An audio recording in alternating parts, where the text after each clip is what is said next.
इन लोगों ने देश का झंडा फहराया है और ये देश के एम्बेसडर्स हैं और अगर सरकारें ऐसा इनके साथ डील करती है तो वो अच्छी बात नहीं है। जिन्होंने देश का बढ़ाया नाम, जंतर मंतर पर वही बैठे हैं पहलवान। हमारे साथ बातचीत करने के लिए प्रगट सिंह मौजूद हैं, जो कि जंतर मंतर पर पहुंच रहे हैं पहलवानों का समर्थन करने के लिए। कांग्रेस से विधायक है जलंधर कैंट से।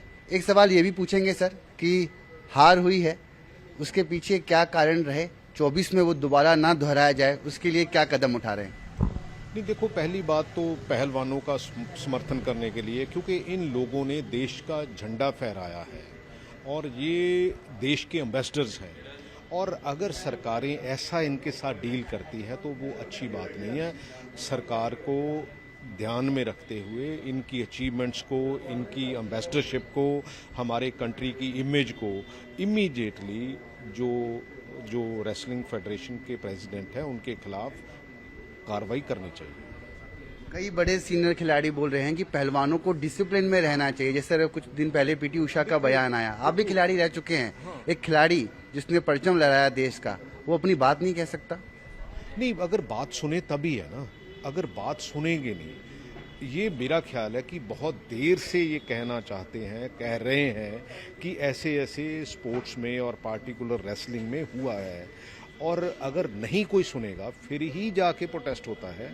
और मेरा ख्याल है कि ये प्रोटेस्ट जो है वो इस तरह से खिलाड़ियों के साथ व्यवहार सरकार को नहीं करना चाहिए। लगता है अब ये प्रोटेस्ट लंबा जाएगा, क्योंकि अब तक लग नहीं रहा कि जल्द ही इसमें न्याय मिल पाएगा, देर लगेगी शायद। सरकार को मेरा ख्याल है कि पॉलिटिक्स से हटके मेरा ख्याल है कि प्लेयर्स को बात सुननी चाहिए और उनके ऊपर एक्ट करना चाहिए। 24 का जो सवाल पूछा था मैंने आपसे, चुनाव में क्या रहेगा आने वाले समय? 24 में बिल्कुल अलग तस्वीर होगी, क्योंकि अभी जो कर्नाटका में हुआ है, जो देश इंडिकेट कर रहा है, वो मेरा ख्याल है कि कांग्रेस के लिए अच्छा समय आने वाला है और बीजेपी के लिए, क्योंकि 9 साल में जो इन्होंने कहा था, मेरा ख्याल उसमें सवाए जुमलेबाजी के बाकी मेरा ख्याल कुछ लंबा चौड़ा हुआ नहीं। और अगर देश की अर्थव्यवस्था की भी बात कर लें, क्योंकि बहुत इन्होंने जो किया है वो बिल्कुल ही एक तानाशाही है और एक सुपने दिखाने वाली बात है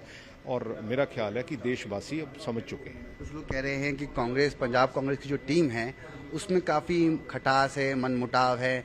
नवजोत सिंह सिद्धू आ गए हैं मगर वो चाह रहे हैं उन्हें कमान मिल जाए, मगर राजा वड़िंग जी के पास कमान है। नेतृत्व की लड़ाई है क्या, या फिर सब कुछ एक साथ है, एकजुट है? बिल्कुल एकजुट है। और दूसरी जितनी मेरी समझ है कि जो जिंदा डेमोक्रेसी है ना, वो हमारे में है। हमें एक दूसरे को कह सकते हैं, सुन सकते हैं। बाकी पार्टियों में कहीं है ऐसी बात कि कोई दूसरा बंदा, तीसरा बंदा कोई पार्टी को कहीं सलाह भी दे सके? ये आम आदमी पार्टी में कहीं है, बीजेपी में कहीं है? अगर है तो दिखा दो। कर्नाटक का असर पंजाब में दिखेगा, जो 13 लोकसभा सीट है हर जगह में आने वाले समय में दिखेगा। उससे पहले तो 4-5 और राज्यों की भी इलेक्शंस हैं और मेरा ख्याल है कि हर जगह दिखेगा। धन्यवाद हमसे बातचीत करने के लिए। तो ये थे प्रगट सिंह, जिन्होंने तमाम मुद्दे पर न्यूज़ 18 के साथ खास बातचीत की। दिल्ली से कैमरामैन जगदीश उपपति के साथ रवि मिश्रा, न्यूज़ 18।